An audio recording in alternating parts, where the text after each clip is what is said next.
Hello, dear friends, and welcome to the International Fab Talks. We are here again with our celebrity and guest who sat with us yesterday and shared all his work experience as to how he's connected with the elderly or senior citizens. And today he is sharing his space with us with regard to the poems that he's been writing. He is none other than Dr. Shyam Singh, joining us all the way from Prayagraj, Uttar Pradesh. He's here with us to share all his thoughts and views. And with regard to the poems that he's written, he has written it from his heart. And he has put all those beautiful thoughts on pen and paper. So let's get to know more about his poems. चलिए हमारे कविता लिखने वाले या कवि के साथ जुड़े रहिए। हम डॉक्टर श्याम सिंह सर से जुड़े रहेंगे और उनके कविताओं के बारे में हम सीखेंगे कि भाई क्या लिखे हैं और कैसे हम सीख सकते हैं उनके लिखने से। Hello, sir, and welcome to this session. Thank you for being with us. It's really a pleasure. Welcome, sir. Thank you so much. And once again, I'm with you and thank you for giving me this opportunity. तो मैं कोई professional poet नहीं हूँ, मैं एक बार clear कर देता हूँ। बट ये जो कुछ लाइफ के एक्सपीरियंसेस हैं या जो हमारे सोसाइटी में या हमारे आसपास जो कुछ घटित होता है, तो एक बोलते हैं ना, एक रिस्पॉन्सिबल सिटीजन होने के नाते, एक जिम्मेदार नागरिक होने के नाते हमारी एक ड्यूटी है कि हम उन मुद्दों को रेज करें, सोसाइटी तक लोगों के मैसेज को पहुंचाएं, कि ताकि सोसाइटी अवेयर हो कि हमारे आसपास में एक्चुअल में होता क्या है।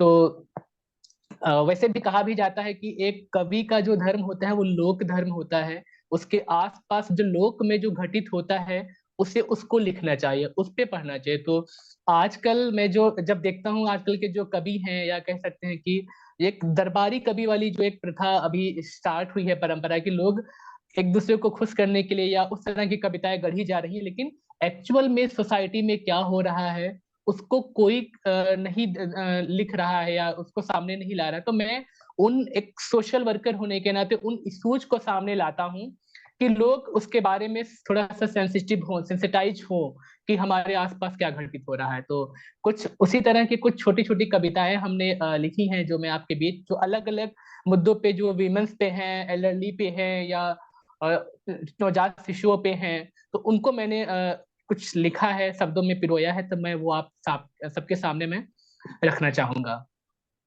तो अगर आपकी अनुमति हो तो मैं स्टार्ट करूं। जी sir. Thank you very much, sir, for sharing your time with us. My dear friend, sir is also a guest lecturer, and he is a person who's working for the senior citizens. And above all, he's a great human being, a person who's lovely in his thoughts, deeds, and actions. Here lies the beauty of a human being, where they not only think, but also their actions speak volumes of what they do. Join us, friends, to get to know more about his poems. Now, over to you, sir. Yes, sir. अभी ma'am कुछ साल 2 साल पहले आप लोगों ने देखा होगा, बिहार में एक हॉस्पिटल में एक बीमारी, एक बुखार फीवर चला था, चमकी करके। तो वहां पे हॉस्पिटल में बहुत सारे जो नवजात शिशु थे, अभी जो 1 साल या कुछ 6 महीने के या 2 महीने के, इस तरह से करके, तो उन शिशुओं की, बहुत सारे शिशुओं की डेथ हुई थी वहां पे, एक पूरा कई सारे। तो उन शिशुओं के जो माँ बाप का जो दर्द था, उनको मैंने मतलब लिखने का प्रयास किया था कि आखिर किस तरह से वो छोटे छोटे बच्चों की तो डेथ हुई है, मरने हैं, लेकिन उसके साथ वो बच्चों के कितने सारे, कि एक देश का, एक बच्चे देश का भविष्य माने जाते हैं, कि तो उसको मैंने समझा और मैंने लिखा। तो मैंने कुछ लिखा था उस पे। तो ये था कि जान सिर्फ नौनिहालों की नहीं गई, हुई है साथ कई और अनगिनत मौतें। दफन हुए हैं ढेरों बूढ़ी आंखों के सपने, बुझे हैं कई चराग रोशन होने से पहले। सोनी हुई है कई अबोध माओं की गोदे, लेकिन ये मौतें सिर्फ मौतें ही नहीं हैं, इसके साथ मरा है देश का एक स्वर्णिम भविष्य। तो ये एक छोटी सी मेरी कविता थी, जो बच्चों पे बेस्ड थी, नवजात शिशुओं की जो डेथ हुई थी। और अभी एक मेरी छोटी सी और कविता है, जो मतलब ये कहने का मतलब है मैम कि मेरी जो कविताएं हैं वो प्रतिरोधी कविताएं। आपने देखा होगा कि कविताओं की कई सारी विधा होती हैं। जब हम हिंदी लिटरेचर में जाते हैं तो वहां पे प्रतिरोधी कविताओं के स्वर भी होते हैं, कि जो लोग प्रतिरोध करते हैं, कि एक्चुअल में विरोध करते हैं क्या हो रहा है, तो उसको अपने लेखन के माध्यम से। तो ये भारत में एक लंबी परंपरा रही है आदिकाल से ही लेके कि हम प्रतिरोध के रूप में उसको हम पढ़ते हैं। तो अभी आप लोगों ने देखा होगा हाथरस में एक रेप कांड हुआ था, किस तरह से एक महिला के साथ रेप होता है, फिर उसको मतलब पूरे परिवार को जला दिया जाता है, रोड पे भागती है पीड़िता। तो कहने का मतलब है कि धीरे धीरे सारी चीजें सबूत खत्म करने के लिए पूरे फैमिली को उसको मतलब वो कर दिया जाता है। तो उसके लिए मैंने लिखा था कि या सिर्फ हाथरस ही क्या, हमारे सोसाइटी में आए दिन किसी ना किसी स्टेट में इस तरह की घटनाएं विमेंस के साथ होती हैं, महिलाओं छोटी बच्चियों के साथ होती हैं, अबोध बालिकाओं के साथ होती हैं। तो उस पे मैंने कुछ लिखा था और अपना प्रतिरोध मैंने दर्ज किया था इन पंक्तियों के माध्यम से। कई मसाले जलेंगी फिर से, कई निंदाएं की जाएंगी फिर से, दी जाएंगी कई श्रद्धांजलियां, इंतजार रहेगा फिर से किसी अबोध मासूमियत के शिकार बनने का। रहेगा इंतजार फिर से किसी कली के मसल दिए जाने का। आखिर कब तक चलेगा हैवानियत का ये खेल, कब तक व्यक्त करते रहेंगे हम शोक संवेदनाएं, कब तक पिघलती रहेंगी कैंडल मार्च की मोमबत्तियां, कब तक मरती रहेंगी ये बेजुबान तितलियां। ये सिलसिला यूं ही खत्म नहीं होता बल्कि हवस की तपिश में सुलगने को तैयार है, दरिंद फिर से दरिंदगी की एक नई आग। ये सिलसिला यूं ही खत्म नहीं होता बल्कि हवस की तपिश में सुलगने को तैयार है फिर से दरिंदगी की एक नई आग। लेकिन इस बार ये आग सुलगेगी सभी घरों से। धन्यवाद। तो ये मेरी एक उस पे कविता थी और इसको मैंने आपके समझ रखा। और इसके अलावा Excellent. अभी मेरी कुछ और कविताएं हैं। तो उसमें मैम एक कविता में सॉरी एक मिनट। जी सर, हाँ, प्लीज। एक कविता मैम मैं वो शेयर करना चाहूंगा। ये सिर्फ एक कविता नहीं है, जो आजकल के हमारे यूथ जनरेशन के जो लोग हैं, जो युवा हैं, वो अपने अलग अलग उनके ड्रीम्स हैं या उसको लेके वो स्ट्रगल कर रहे हैं। तो कभी मैं भी उसमें मैं भी शामिल था, मैं भी उसका पार्ट था। तो मैंने उस स्ट्रगल को शब्दों में पिरोया था और पोयम को मैंने टाइटल दिया था मंजिल। उसको मैंने लिखा था, ये सिर्फ एक पोएम ही नहीं है मैम, अगर आप इसे जब सुनेंगे, जितने भी हमारे ऑडियंस हैं, तो मेरे जिंदगी का एक मरसिया है ये, कि जो मैंने फील किया या मेरे जैसे जो युवा आज फील कर रहे हैं जॉब को लेके या अपने बोल सकते हैं कि अपने ड्रीम्स को लेके, तो वो मैंने लिखा था मंजिल। तो वो मैं आपके समझ, वो अपने ये एक्सपीरियंस है, वो मैं आपको सामने शेयर करता हूँ जी कि ए जिंदगी आज एक फैसला कर दे, ए जिंदगी आज एक फैसला कर दे, हो सके तो मेरा मुकाम, हो सके तो मेरा मुकाम मेरी मंजिलों का पता दे दे। ए जिंदगी आज एक फैसला कर दे। थकने लगे हैं अब हौसले मेरे, मुझे पल भर का सुकून दे दे। ए जिंदगी आज एक फैसला कर दे। कैसे पूरे हो पाएंगे राह तकती उन बूढ़ी आंखों के सपने, जिन्हें सब्र के धागों से चुन चुन के पिरोया है। कैसे कटेगा ये मुफलिसी का दौर, जिसने हर पल पलकों को आंसुओं से भिगोया है। हो न जाऊं मैं महरूम ताउम्र तलाश से मंजिले, मेरी तमाम मेरी तालीम मेरी तमाम डिग्रियों का खिताब दे दे। ये जिंदगी आज एक मुकाम कर दे। हो न जाऊं मैं महरूम तलाश से मंजिले, मेरी तालीम मेरी तमाम डिग्रियों का खिताब दे दे। ये जिंदगी आज एक मुकाम दे दे। ये अपनों की उलझने मुझे अदब से करने लगी है परेशान, मिटने लगे हैं मेरे अस्कों से मेरे ही निशान। यूं दूर तलक न चल सकूंगा मैं एक पल भी उसके बिना, कहीं फुर्सत से मेरा कहीं फुर्सत से मुझे कोई मेरा मुश्किल कुशा दे दे। ए जिंदगी आज एक फैसला कर दे। मेरे अपनों का महकमा तू सौंप दे ये जिंदगी मुझे, मेरे अपनों का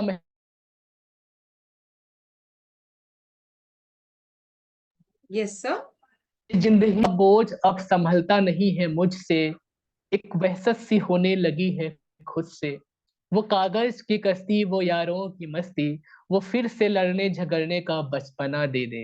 ए जिंदगी आज एक फैसला कर दे। वाह। अंधेरों का सबब ब- अंधेरों का सबब बनने लगे हैं जुगनुओं के शहर, गुमराह होने लगे हैं बुलंदियों के हर मंजर। एक उबन सी होने लगी है इस गम सफर से जिंदगी, मुनासिब होगा ये जिंदगी तू मेरा हिसाब कर दे। ए जिंदगी आज एक मुकाम दे दे। तो इस पोएम में मैम कुछ उर्दू के अल्फाज थे, जैसे मुफलिसी मैंने वर्ड यूज किया, मुफलिसी गरीबी को बोलते हैं, महकमा इलाके को बोलते हैं। तो बहुत सारे ऐसे वर्ड हैं जो हमने उर्दू जुबान को भी इसमें हमने पिरोने का प्रयास किया है।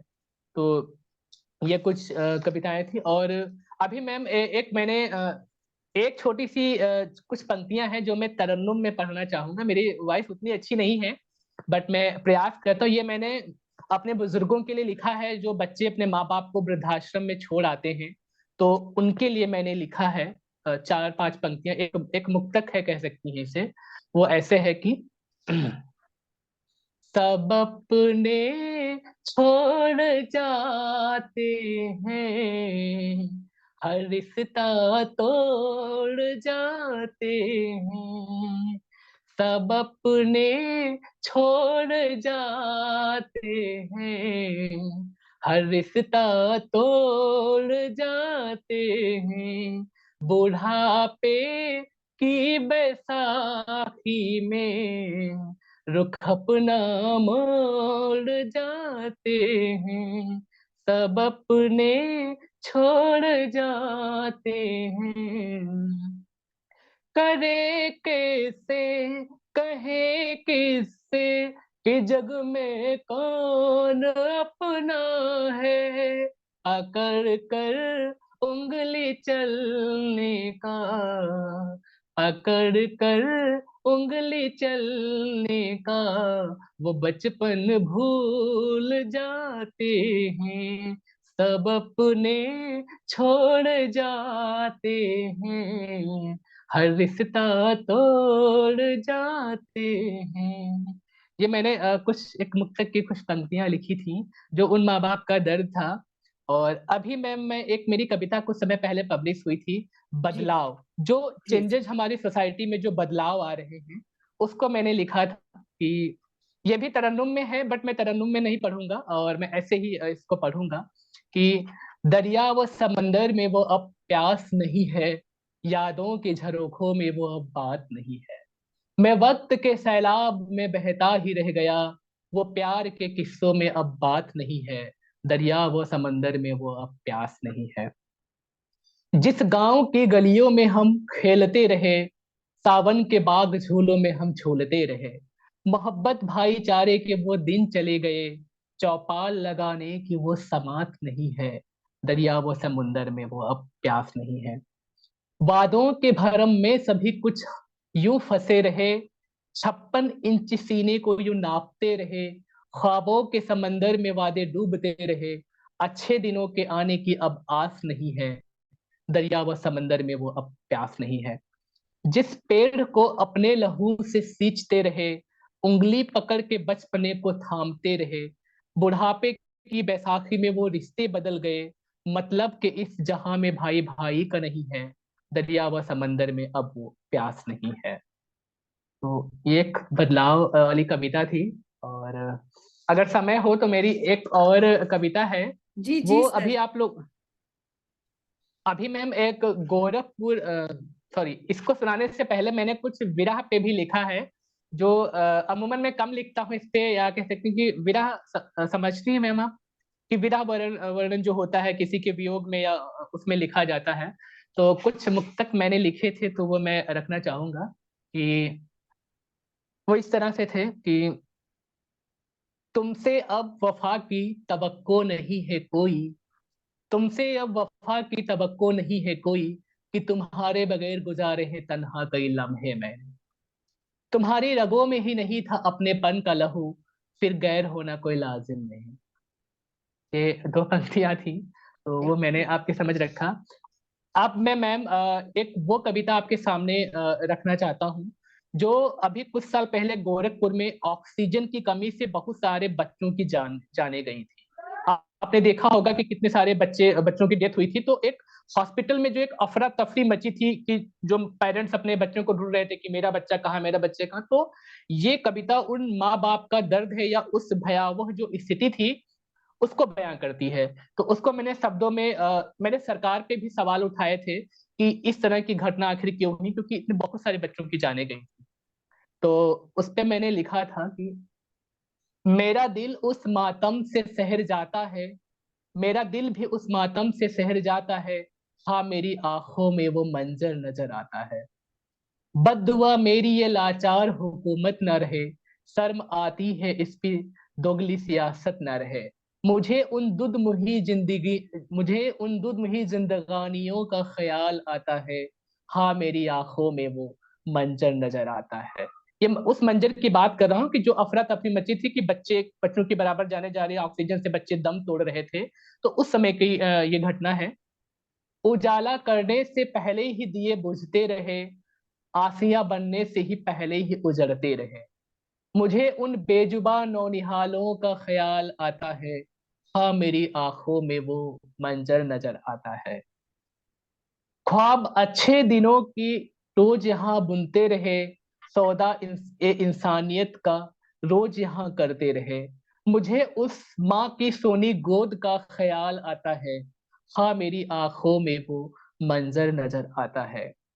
सिर फिरी आंखों से जमजम के अश्क बहते रहे, मेरे चरागों से मेरे ही घर जलते रहे। मुझे उन सिसकियों की खामोशी का ख्याल आता है, हाँ मेरी आंखों में वो मंजर नजर आता है। तो ये भी मैंने ये गोरखपुर अस्पताल में घटना पे आधारित कविता थी। और कभी कभी मैंने एक बार मैंने किसानों पे भी लिखा था। तो कुछ मैंने एक मुक्तक लिखा था किसानों पे, वो मैं एक इमरान प्रतापगढ़ी एक कवि है, मैं उनको फॉलो करता हूँ। तो उनकी एक कविता थी, तो उस पे मैंने किसानों पे लिखा था कि हमारे जो फार्मर्स हैं वो किस तरह से उनके साथ अब किस तरह का उनका स्ट्रगल रहता है कि फसल उनकी बर्बाद होती है, या कभी बारिश नहीं होती है, या कभी कोई डिजास्टर वगैरह उस तरह का कुछ आ जाता है। तो उसको मैं थोड़ा सा तरन्नुम में मैं पढ़ना चाहूंगा, अगर आपकी आज्ञा हो तो मैं। जी सर बिल्कुल। हम्म, वो इस तरह से था, मैं किसान हूँ करके था कि ए मेरे देश के हुक्मरानों सुनो, ए मेरे देश के हुक्मरानों सुनो, मेरी सूखी फसल की कहानी सुनो। सिर्फ बंजर ही बंजर मेरे खेत हैं, सिर्फ बंजर ही बंजर मेरे खेत हैं।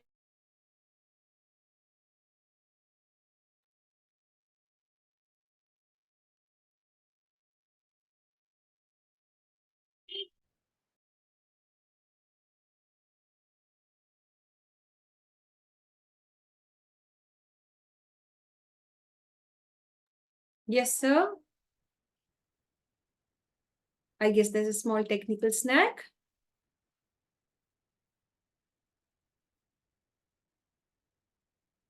Sham, sir.